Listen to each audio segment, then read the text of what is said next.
When I was in high school, I dated this guy, and I was over at his house all the time. I hung out with his dad and his stepmom, but I'd never met his grandma.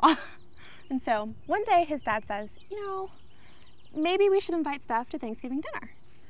My boyfriend says, I don't know if that's a good idea. I'm thinking, what's wrong with me? Why can't I go to dinner? He goes, no, you know, it'll be fine, she can come. I'm like, what's going on? Why can't I go to dinner?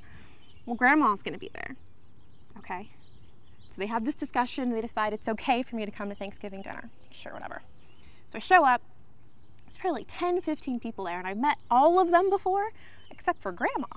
Grandma's sitting way at the end, and Grandma tells me to come sit next to her. I'm like, okay, Grandma, sure, you know. And I can't figure out why, as I'm walking to sit next to her, everybody that's at the table looks mortified.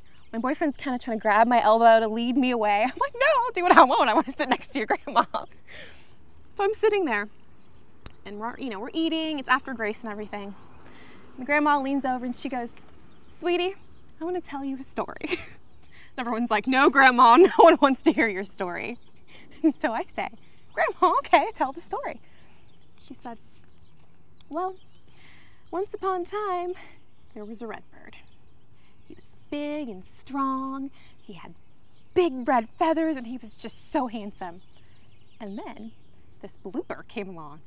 Bluebird's got different colored feathers and she thinks she's just everything. She looks so good with her different colored feathers.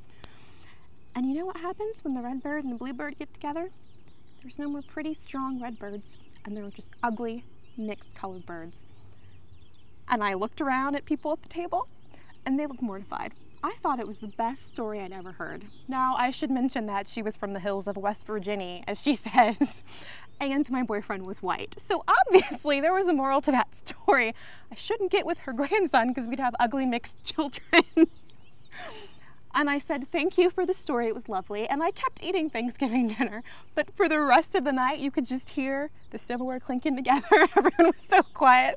And I just thought Grandma was great. She was senile as hell, but she was great.